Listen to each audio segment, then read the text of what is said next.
So there's a really cool channel that I recently ran into on Instagram. It's called The Mutual Man, and he does these little short clips that's very similar to a channel on YouTube called Homath. I've covered him multiple times on this channel because I really enjoy his content. They both use like the pictures, which gives you like a visual representation of what they talk about, and I really like it because it's good for people who learn from visual stimulation. Let's get into a couple of these. Hey yo, Simps turn women into narcissists. Social media created a pandemic called simping. Yes, bro, it is a simp apocalypse out here. We thought that all the dinosaurs went extinct and the only one that's left now is the Simposaurus. It's crazy. Women like royalty simply because they look good. It's caused many women to turn into narcissists. When many men make women feel like they are above them, these women start to view everyone else as beneath them. The power of being sought after changes their perspective on the world. It's what will happen to almost anyone who receives money, gifts, or a lifestyle for simply existing. They basically feel like a celebrity because simps treat them like one. All this does is feed their ego and make them feel like they could do nothing wrong. Exactly, and that's why there are women that are obviously 5s that now think that they're 10s, and that's why so many women now focus on the outside more than they focus on the inside. A lot of women just believe that they have to be pretty because there are so many simps that validate women just based on their looks and not their character, that now women are starting to feel like all you got to do is look pretty on the outside, but don't do anything in terms of work on yourself on the inside. And so you could just see the value structure start to shift. It used to be to get attention from a man, you had to be active in your community, you had to have a good reputation as a woman, you had to put on a nice dress, do your makeup, and walk past a construction site. Now all you got to do is log on to Instagram, post a picture with a dirty mirror of your butt, and men and women will give you unlimited validation as a woman that you're beautiful and perfect just the way you are. That's the reason why so many women who are obviously mid think that they're 10s. So yeah, I have my qualms about feminism and I have my qualms about sex work, but I hate simps more than I dislike both of those two things. Women don't value simps, and simps don't even value themselves because they waste their most precious resource, which is time, and their attention, giving it away to women for free just because they think the woman looks pretty. Even if they are the problem in their relationships, they are quick to leave. All the simps make them feel like they have tons of options, even if they're low quality. Narcissism causes people to have no respect for others. They lack empathy, feel entitled to getting what they want, have low genuine desire to be with people, and dehumanize them. Simping is such a problem that when there are men who don't do so, it confuses some women. It has become so normalized for them that they think there's something wrong with the man. And this is why I tell dudes to be careful with women that are very involved on social media. And I want to be clear, it is a very specific type of woman that you see so involved on social media, but unfortunately for women, it's the only representation that they get because these types of women are the loudest in the room, so this is what men see. But you got to be careful with those types of women because usually those women are addicted to attention and validation, and sometimes specifically sexual attention and validation, and they have a thirst for that attention that one man will never be able to quench. So what they do is they get into relationships, but then they keep trying to do the same behaviors as single people to seek attention from other men, and then they'll try to convince you that that's okay and you should be okay with that. And like he said here, when you refuse to be okay with that, they're going to see you as the problem because you're controlling. They get upset or angry. They're like, where's my bare minimum treatment? When this man just has respect for himself. Narcissism is what happens when shallow praise makes people stop caring about character. When they are rewarded for their outer shell instead of their inner one. It makes people devalue important qualities like respect. Qualities that keep relationships healthy. Don't be a simp, guys. Watch my YouTube for more. Drizzle. Yep, and unfortunately the types of women that are heavily involved on social media that are addicted to attention, they start to want to be worshipped more than they want to be loved, and they get the two confused. And when a man refuses to worship her because he has other priorities and prerogatives, they think something's wrong with the man. Let's keep going. Let's watch another one. Hey yo, this is why nice guys finish last. You should be a good person, but there's a difference between being nice and kind. A nice guy would always apologize for things he didn't even do wrong. He does this to keep the peace and avoid conflict. A kind guy will tell her how it is. He will be real with her even if it causes conflict. She may get upset in the moment, but he's just being real with her. So nice guys usually are pushovers, take disrespect, have no backbones, are boring, and very agreeable. They will agree with everything someone says even if they don't agree.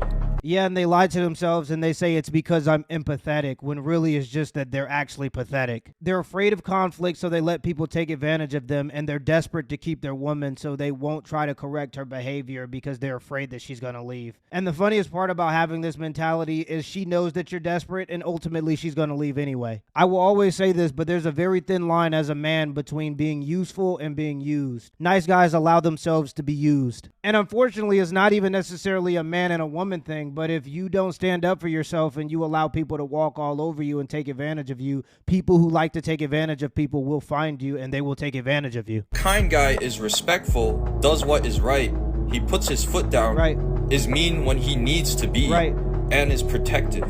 This man can be disagreeable, but he's just being himself and voicing who he is and what he believes. Unhealthy women will often view kind men as controlling. They see nice men as peaceful, who won't challenge them. A healthy woman will recognize that a kind man is not controlling. He cares and is himself.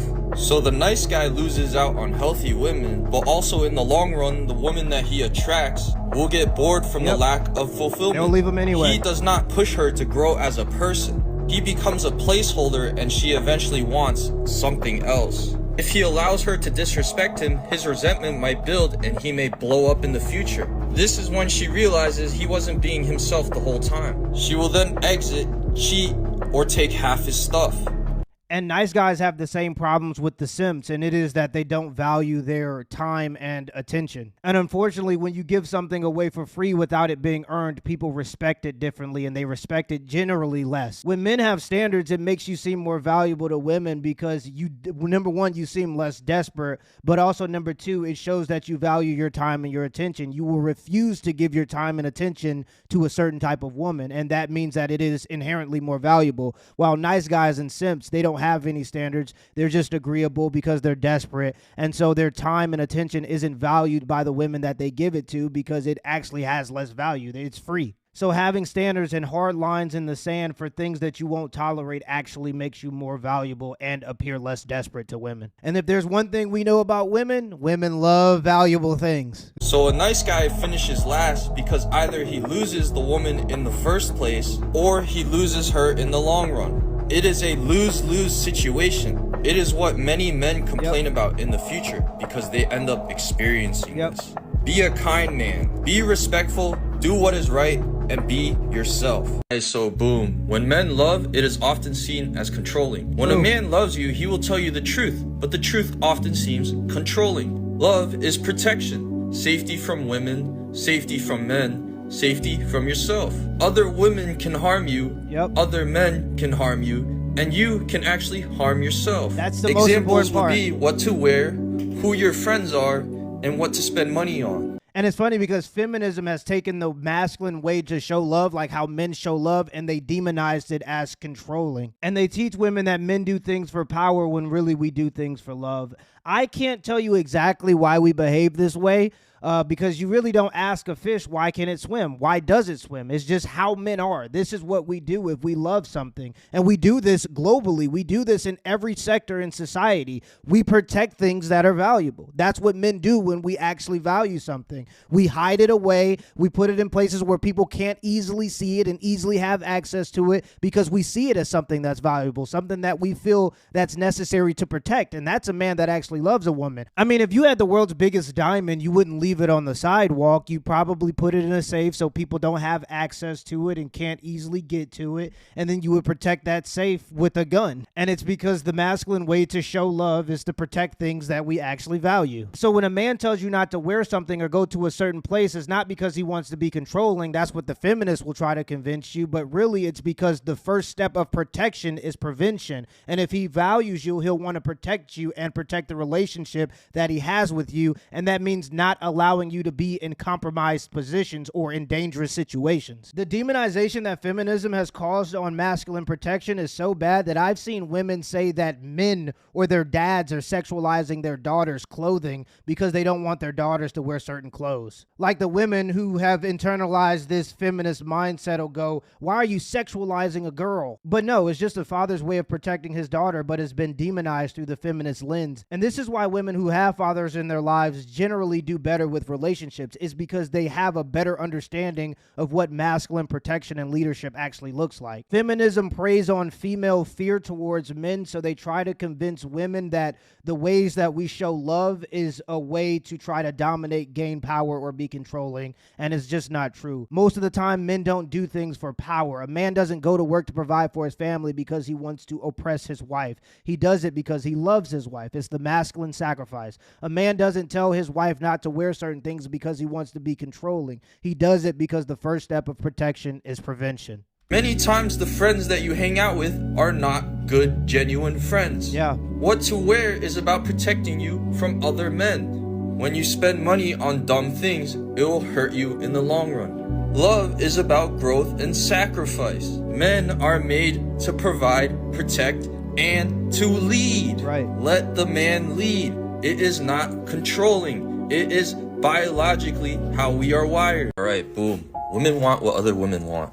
Many women start out having their own opinions. Maybe they want love, maybe they want something else. But then other women influence the way they think. This could be family members or friends, her mother, her sister, other women in general. I really like this channel. She could want love. Another woman could say it's all about money. One can say it's all about status. These women are often unhappy. Maybe they got hurt in the past, so they project their shallow desires on others. The one who wants love starts thinking about it too. Other women told her what they value, so now she wonders if she's wrong. Many people online also push for shallow things. Lots of women influencers. They say things like a man needs to be wealthy.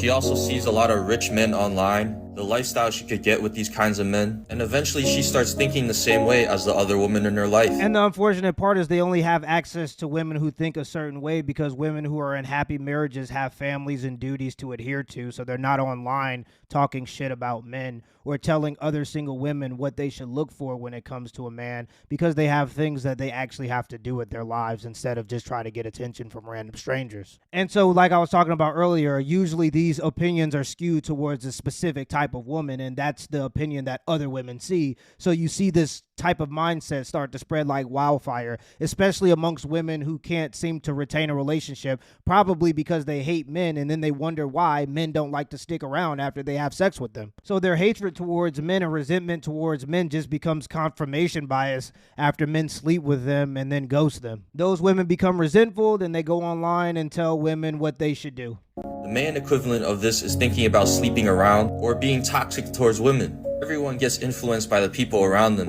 and the phone. Eventually, she might find the guy like this and be attracted towards him. He has what other women want. Right. But over time and through experience, she returns back to what she wanted initially. It's often because these men don't actually have what she's looking for. It's when she realized she was just being influenced by broken women, by those who are actually unhappy in their dating life. Don't let other people sway your desires. It'll only cause you to pursue the wrong things in life. At the end of the day, love is what matters. Yeah, it's because they're being influenced by women who don't actually value family. They just value a luxury lifestyle, and they think that a man is going to be their retirement plan. Those types of women don't even want a relationship. They just want a retirement plan. So they seek out these men who have money, and they get in the relationship specifically for the man's money, not actually even because they value family. It's just because they want the man's money, and then they act surprised when these men who have the money only want them for the sex. Yeah, and it's funny because the last thing that he talked about there with confirming and women being more agreeable, it's actually a way that women have adapted because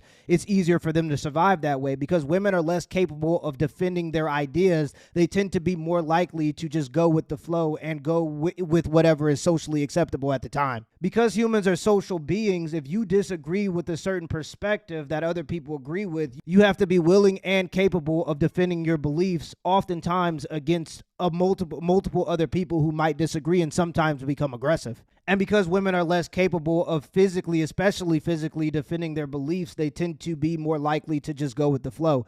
And this is something that psychologists and marketers have known for a while. Like if you look into the back in the 1950s or 60s, there was a guy, I think his name was like Solomon Asch, who did an experiment on conformity. But basically this was in a time in psychology and these experiments where there were less like human, like when it came to these human experiments, there were less ethical laws, so people could get away with a lot more. And this guy, Solomon Asch, did this experiment on conformity, and it's actually super interesting. The Asch experiment is one of psychology's oldest and most popular pieces of research. A volunteer is told that he's taking part in a visual perception test. What he doesn't know is that the other participants are actors, and he's the only person taking part in the real test, which is actually about group conformity. Please begin. The experiment you will be taking part in today involves the perception of line length. Your task will be simply to look at the line here on the left and indicate which of the 3 lines on the right is equal to it in length. So, for example, if you The actors have been told to match the wrong lines. The volunteer will be monitored to see if he gives the correct answer or if he goes along with the opinion of the group and gives the wrong answer. In the first test, the correct answer is 2. 1. 1. 1.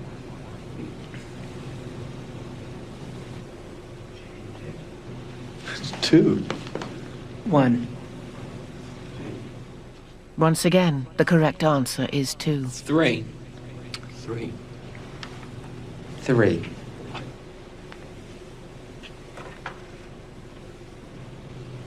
3. 3. The ASH experiment has been repeated many times, and the results have been supported again and again. We will conform to the group. Again, we're very social creatures. We're very much aware of what the people around us think. We want to be liked.